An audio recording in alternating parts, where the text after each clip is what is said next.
Welcome to Was It Something I Said, the panel show that's all about everything anyone's ever said ever, so long as they're famous. As Churchill stated in 1942, this is not the end. It is not even the beginning of the end, but it is perhaps the end of the beginning. This, in contrast, is not even the end of the beginning, but it is perhaps the middle of the beginning of the beginning. I tell a lie, that was the end of the beginning. On Richard Aywadi's team is old dog comedian Jason Manford, and on Mickey Flanagan's team is new trick, but not in the prosy sense, other comedian Romesh Ranganathan.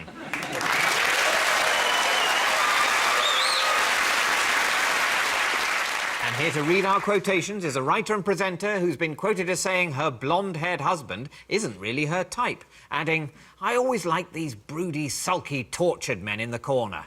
So for a while, Abu Qatada was in the frame. Please welcome journalist and broadcaster Mariella Frostrup. So, Mariella, this is a show about quotations. Do you have any favourites? Yeah, I quite like the opening line of Herzog by Saul Bellow. If I'm out of my mind, it's all right with me. Well, that makes sense, doesn't it? Well, I find it makes sense, don't you? Yeah. No? Yeah, well, I think many people who are out of their mind probably wish they weren't. Maybe the definition of sanity is being mad in a way you don't mind. I think the definition of sanity is to embrace your insanity, which is why I particularly like that opening line. Yeah. But you're Norwegian, aren't you? Yeah, half. Ah, I'm half Norwegian. Are you? Yeah.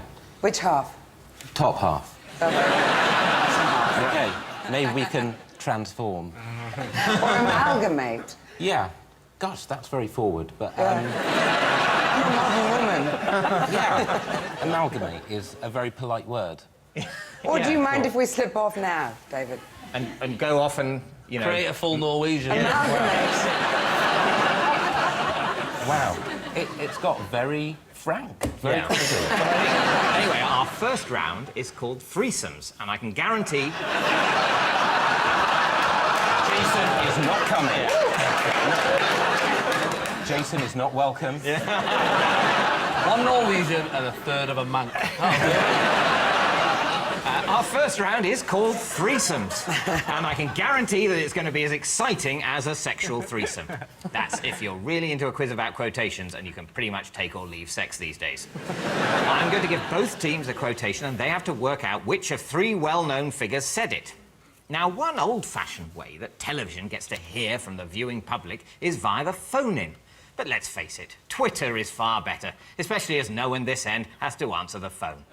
So if you want to play along, get on Twitter and follow @SomethingISaid. Now, this week's theme for threesomes is hotels. And can we have the first quotation, please, Mariella? You can. I used to collect all these animals. We used to have to smuggle them into the rooms. We put pythons and anacondas in sacks under our beds. In a moment, I'll give you three famous faces to choose from, but before that, what do you make of this quotation? Is it Noah?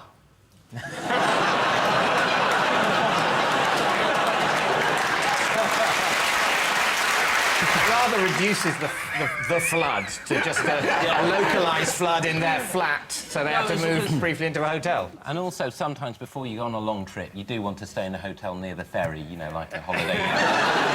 Well, I think I should narrow down your options. Was it rock star Alice Cooper, Justin Bieber, who I believe is some kind of singer, or David Attenborough?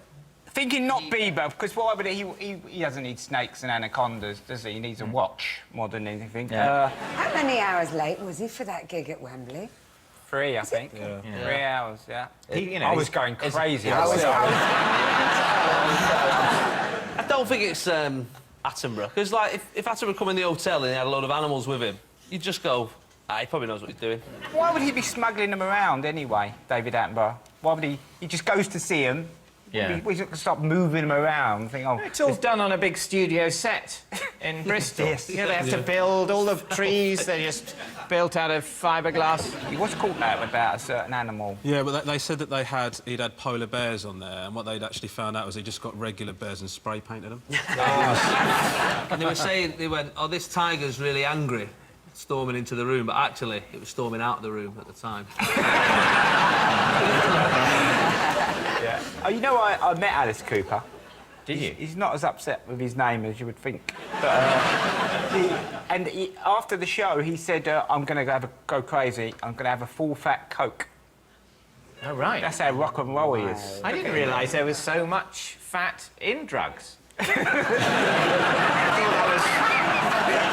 thought it was one of the plus things that you might lose weight. I'll have the full-fat, Charlie, I'm going to have some really buttery heroin. Nevertheless, we have to answer this question. Yes. So, who used to collect animals and smuggle them under their hotel bed? Was it Alice Cooper, Justin Bieber, or David Attenborough?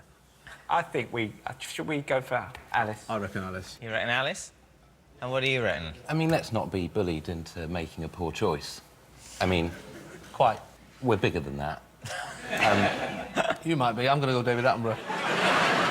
I think all these animals is not a phrase that... Yeah, it does sound a little bit vague. I don't think David You know, Attenborough the snaky and things. here we are in front of all these fucking animals in their natural kind of habitat, sort of fucking around. One flappy birdie. OK, well, let's go with your choice, then. OK. All right, Alice our Cooper, choice. and if it's our right- choice. We're going Alice Thank you. Cooper. Both teams going Alice Cooper. Well, the answer is David Attenborough.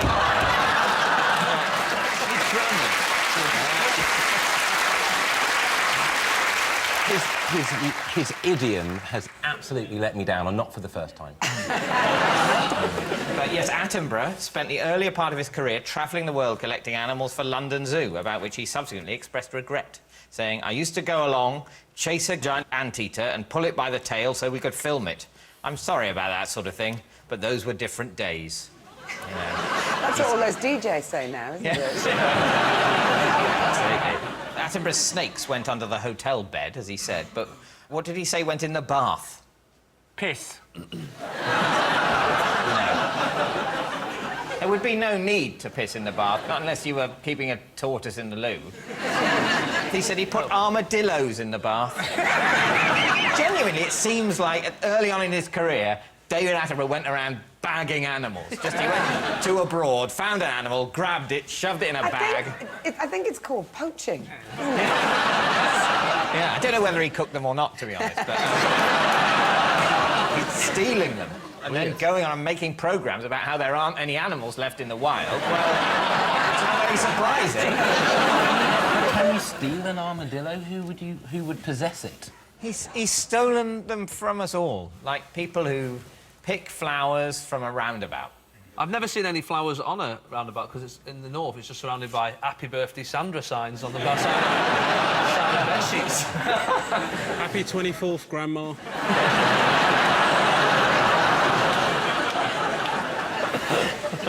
Alice Cooper, who you all went for, is obviously a great fan of snakes, keeps a lot of snakes. What was Alice's preferred method of trashing hotel rooms? It's a strongly worded letter. I think the stapler. He would slowly go round the whole room stapling things to every object he could find. No, he was just a good old-fashioned throwing the TV out the window job. In fact, And do you know what? I respect that because now that's a piece of piss. But back then, I mean,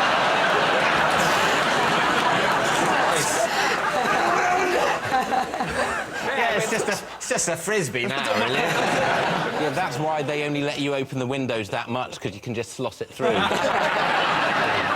He used to throw TVs out the window, and he said, I once threw out my own TV. I thought I was in a hotel room.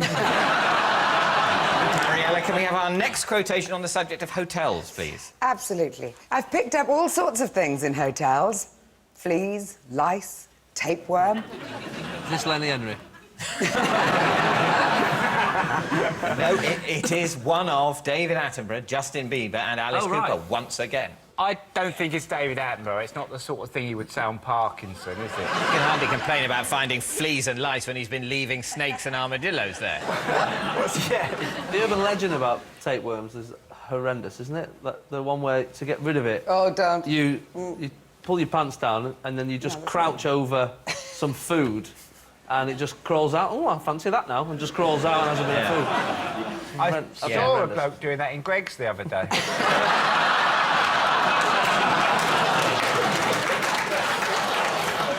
It's weird because it's sort of said in a way that, you know, like comedians, you know, we often, like, do things in 3, don't we? So, like, we go 2 normal things and the last one's a joke. They're just 3 normal things, like, but it sounds like fleas, lice, tapeworm. You got... I know, they're all the same. There's no joke there.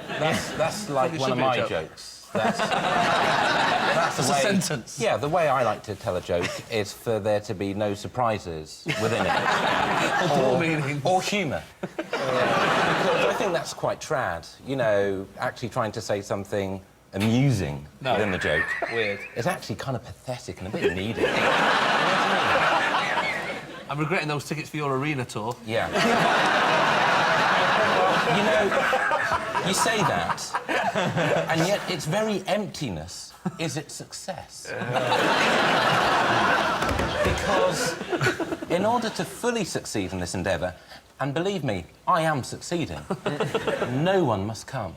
So, Jason and Richard, who are you leaning towards? I think it might be David Attenborough. I think it's Alice Cooper this time. Oh. This is getting pretty awkward. You say tomato. You also say tomato. Well, at least you can agree on something. Yes. I'm going to go Attenborough. They're saying Attenborough. Yeah.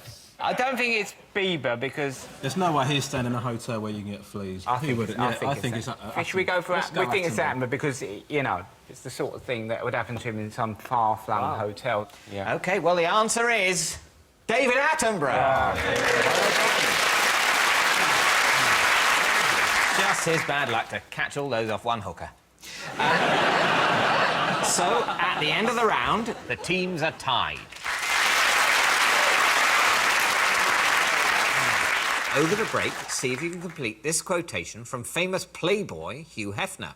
My best pickup line is what? Tweet your answer to @somethingIsaid and we'll see you in a couple of minutes. Welcome back to Was It Something I Said? Before the break, we asked you to complete this quotation from Hugh Hefner. My best pickup line is what? You're under contract to me. Would you like to touch my rabbit? We'll play the game then. This is only going to happen once, I assure you. Yeah. And only then, because I've taken the right tablets. Do you want to be in Playboy? Because I know a Playboy who wants to be in you.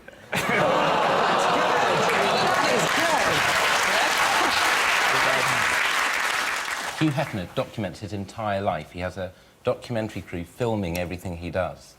He's a very odd man, very odd. And in the 70s, all the bunny girls had to sleep in a dormitory in another sort of wing of his mansion. And they all had to have these awful kind of orgies with him. And then as he reached whatever coughing, spluttering, disgusting, choking gnash of his wiener, they all had to clap and go, come on, Hef, just before. Wow. Oh, There's no jokes to this. No, I'm literally just trying to list how big of a fucker he is. I think I know the answer to this. You think you know the answer? I think it is. My best pickup line is, I am Hugh Hefner. Mariella, can we have the full quotation, please? My best pickup line is, my name is Hugh Hefner. Well done. You definitely get the point there. What does Hefner's third wife, Crystal, say about Hef's naked body? Fucking hell.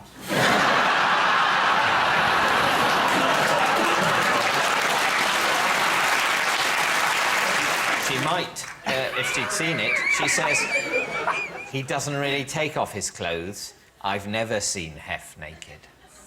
Oh. It's a sight too terrible for human eyes.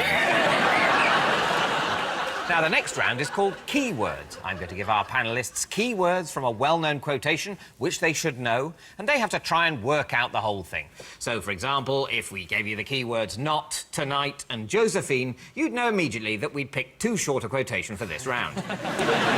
This is from a famous quotation by Neil Armstrong that you should all be familiar with. I'll award points to whichever team is closest to the exact wording. As your first clue, Mariella, can we have 2 keywords, please? Why, yes, sir. Small and giant. You're probably thinking, I know this one, but I want the bit after the bit you think you know, as well as the bit you think you know. What, can I come home now?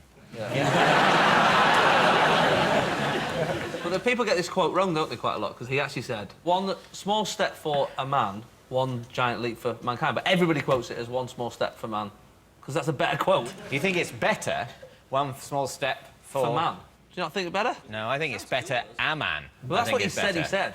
I know, well, he's right to say he said that, because that would have been But did better he say if it? he'd said that. I don't know. I'm not saying whether or not he said that. What I'm saying is step for one man. small step for a man, It does one giant grammatically leap for correct, mankind. That means something. There's a distinction between a man and mankind, whereas one small step for man, man in that sense just means mankind. You're right. He's just contradicting himself. One small step for man, one giant leap for man. Well, which the fuck is it? Maybe you just I'm gonna be late for my next class. Can I go? Where is Neil Armstrong in this photo? Just there. I know. In the car. Is it him in the reflection on that visor? That's right. Yeah, the man there is actually Buzz Aldrin. Neil is in the reflection on that helmet taking the photo. There's a story which says one of the things he said when he was up there was, "Good luck, Mr. Gorski," and it was because when he was a kid, his neighbours were always arguing, the Gorskis, and one day he heard the bloke say, "Why can't you just, you know, give me a blowjob? Like, why can't you it's just something I want, you know?" And she said, "You're not having a blowjob until the kid next door, you know, there's more chance of me if you get a blowjob than the kid next door walking on the moon." That's one of his closest. Good luck, Mr. Gorski. I hope it's true. I like the fact that he might have worked hard to become an astronaut purely so his neighbour could get sucked off.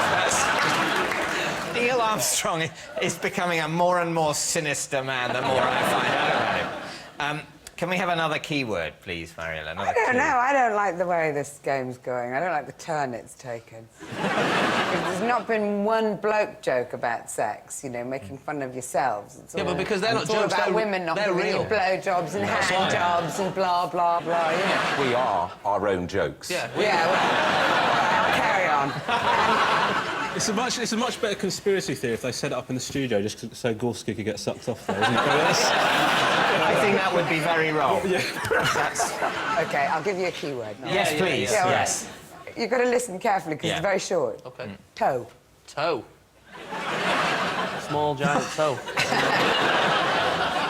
I think you need to have a go, Richard and Jason, Sorry, at this I'm just trying to thing. think what I can So there was a do bit after to that. redress the balance for womankind, and I'm just not coming up with anything that I think will be that effective within this quiz. No, so just carry on as you were then. Yeah.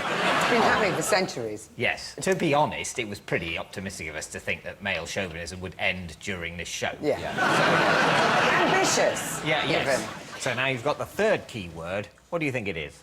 A small step for a man, one giant leap for mankind. Who's got a big toe? Like, I mean, That's what you're going with. Who's got a big toe? That's what you think he said what if next. you... Oh, what? Maybe he went, one small step for a man, one giant leap for mankind. Oh, my fucking toe! Like, maybe... He might have hurt his maybe toe. hurt his toe. Good answer. But no, probably not. Can they get even closer? I'll take a punt. Go on. Small step for a man, giant leap for mankind. One toe changes everything. You're going, ow, my fucking toe. That's a mic. One toe changes everything. Yes. OK, both plausible. Mariella, can we have the genuine quotation from Neil Armstrong, please?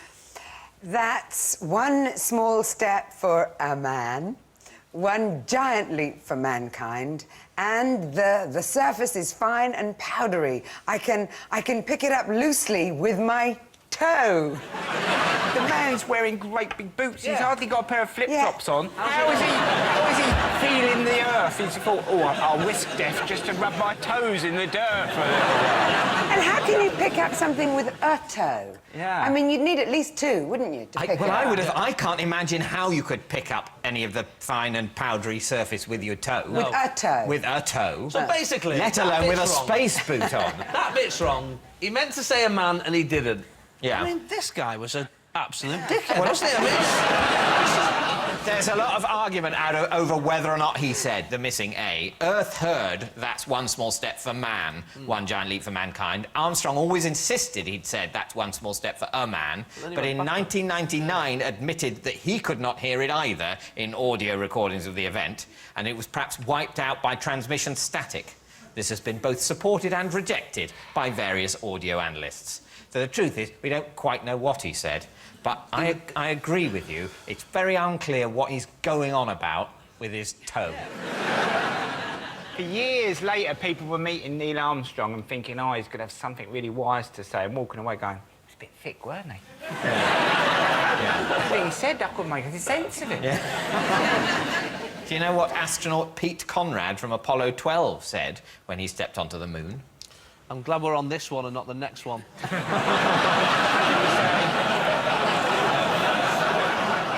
Did he say, all right, Neil? No, he's quite a short man, that's a clue. All right, Neil? Did he say there's a small step for Neil, but for me, with much shorter legs, is actually quite a bit of a bigger step? You're basically right. Yes, he said, whoopee, man, that may have been a small one for Neil, but that's a long one for me. So that's the end of the round, and a quick look at the scores tells me that Richard and Jason are in the lead. Up next is a round called What Are They Talking About? You're going to hear a quote that's been taken out of context, and what I want to know is what the person is talking about. OK, here's one from Michael Jackson. Can we have the quote, please, Mariella? They run around and they help me clean the room. They help me dust. They do the windows. Motorised dusters. They would do, wouldn't they, motorised dusters? But he didn't have motorised dusters, not even in his pomp. A lot of women would kill for a motorised duster. See, when you're talking about the cliché, Mariella, I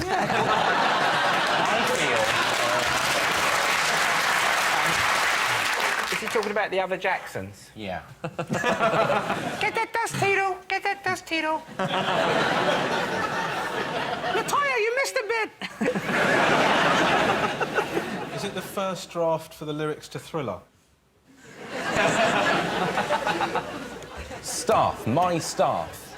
He's talking about his staff, The you think? staff Is he that I talking employ. about, like, monkeys and bubbles and stuff like that? That's where I'm feeling like I'm going, because where the quote is leading us all to is something we don't want to say about a dead man. Makes it sound like there's little children running around his house. Yes, he Really let's be helped us honest, out with that. He wouldn't be the dead man of whom that is now most said, would he? That title has been lost. That title has been lost to Britain. OK, they think monkeys. Can I just raise one issue about the face? Did he not at any point wake up and look in the mirror and go to the surgeons, are you having a fucking laugh? You've seen what you've done. Why would you go to a surgeon and say, could you make me hideous? Could you make me... I don't know if he did, but just the fact that professional people have gone, yeah, we'll fuck your face up, we'll do it. Yeah, it's Why don't we a just damning make you- indictment of Yeah. the low standards of the cosmetic surgery industry during many decades in the late 20th and early 21st century. Well, you've answered basically monkeys.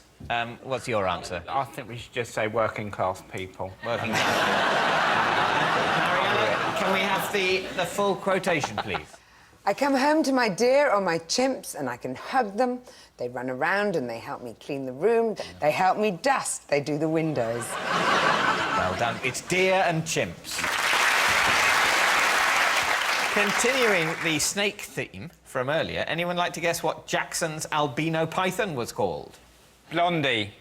Blondie? Yeah. That's Close. Blondo.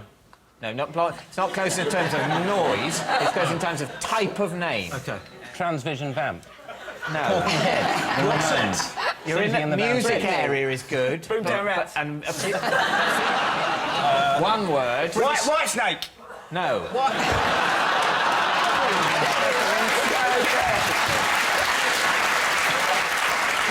Madonna. Yes, Madonna. Madonna. There, you have a point. Why? Mariella, you have a dog. Does he help you with your housework? No, creates more housework, I think it would be fair to say. Looks like a mop, but doesn't mop. I believe your dog is named after a World War II Russian missile. Is that right? The Katyush. Yeah. She's called Katushka. Her son is called Bomb. Bomb. Bomb. Did you name that one? My 7-year-old wanted to go in the park and go, Bomb! And he does. Let's not... Try not to walk it in any tube stations or... You clearly don't have a dog. You don't take a dog for a walk in a tube station. I have got a dog. I have got a dog, but I'm also a comedian and I do jokes. That's where you and I differ. Yes, Jackson had chimps cleaning windows, chimps doing the dusting, and Bubbles to help him relax in the bath. So, at the end of the round, Richard and Jason are in the lead. Over the break, see if you can complete this quotation from Mick Jagger. He said this in 1975 during a Rolling Stones tour. I'd rather be dead than what? Tweet your answer to @somethingIsaid, and we'll see you in a couple of minutes.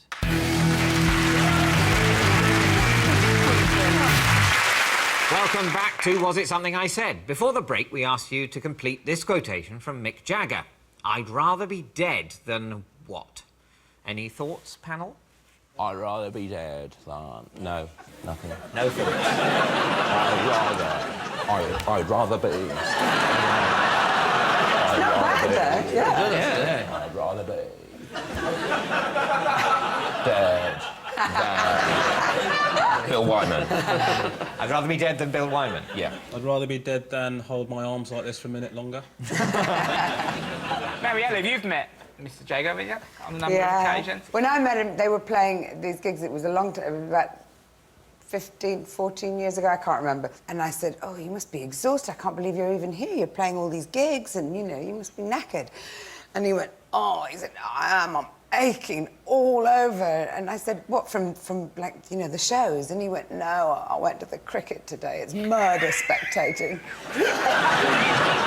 He was exhausted from watching cricket. He was exhausted from watching cricket, but he can get on stage and run 12 miles a night. That's what they reckon. And what age is he? He's 70 this year, isn't he? Although Michael McIntyre skips 15 miles. I've seen it. Any thoughts on what he might have said? I'd rather be dead than... I think it's something to do with not being able to play rock and roll and perform in front of thousands of people because he would have nothing to live for. It's quite the opposite. Mariella, can we have the full quotation, please? I'd rather be dead than sing Satisfaction when I'm 45.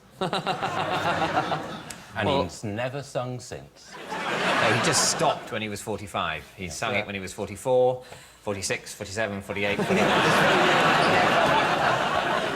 Our next round is the Was It Something I Said round, in which each team has to work out who said the following quotations. It'll be from someone on the show tonight or from our virtual guest, Jessie J.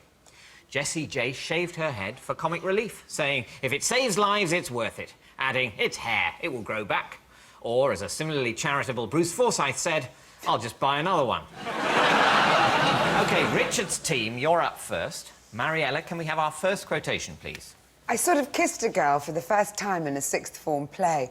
I don't know if it counts because it was artistically justified, but our lips definitely touched. So, who said that? Was it Mickey, Romesh, Mariella, me, or Jessie J?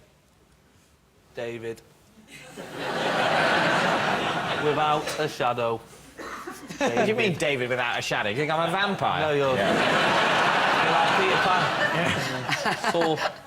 I sort of kissed. I mean, you either kiss it or you don't, do you? I mean, sort of kissed. So that's what makes me think it's someone like David. Wow. Tentative. Can I take this I didn't mean that in a bad way. Can I take this opportunity as a captain? Yeah. one nerd to another to defend David? Yeah, sure, if you want. Sort of is good enough. You take that sort of to the bank. Yeah. You've dreamed of sort of. Sort of. For Sort years. of was out And of... then was sort beyond of, dreams. sort of happens, and it's a bloody relief. So I think it's David. What do you think? Yeah. OK. OK, fine. Yeah, Yes, well, let's it go is with me, David. so...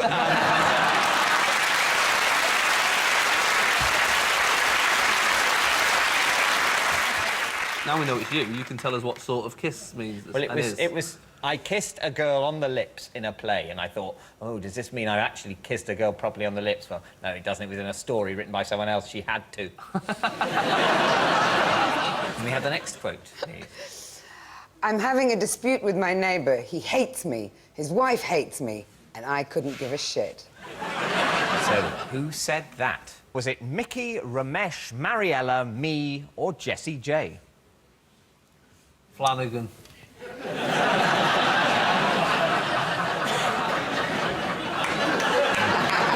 All day long.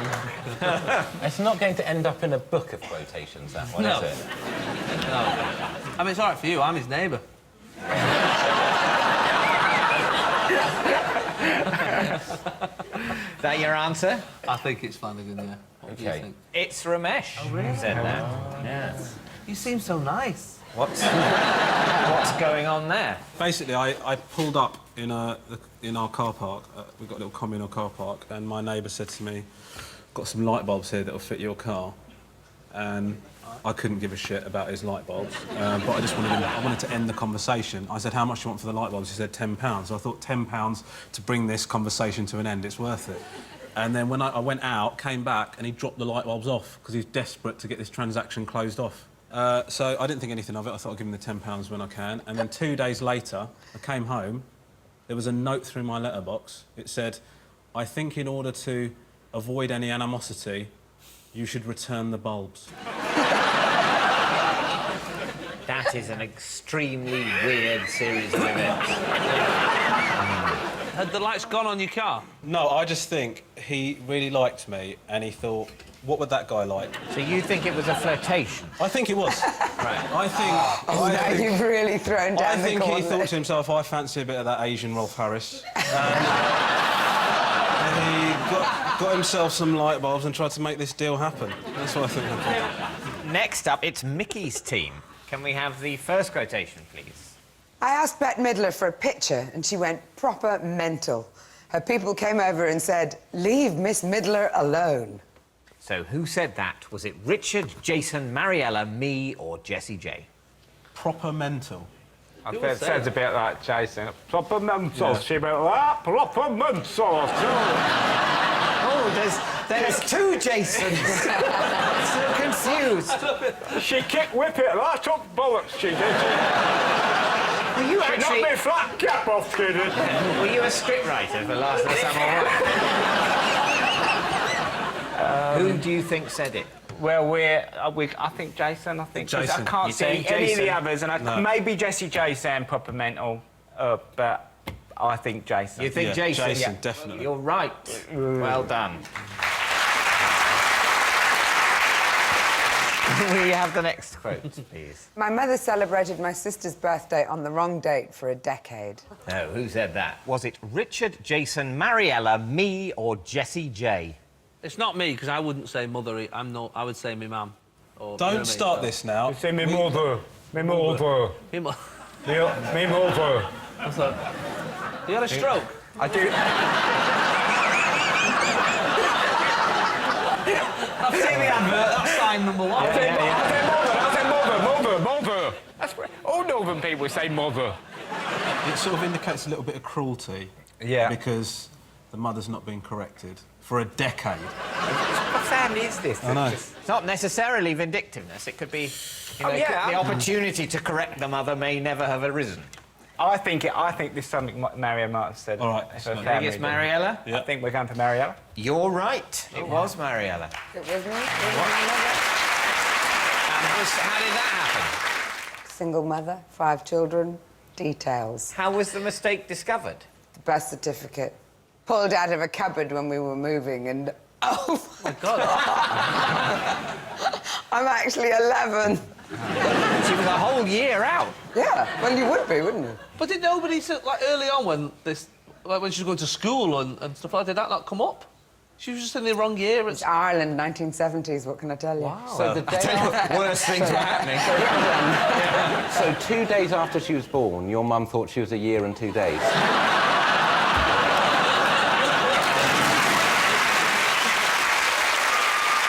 Well, I'm afraid that that's all we've got time for. And a quick look at the scores tells me this week's winners are Richard and Jason.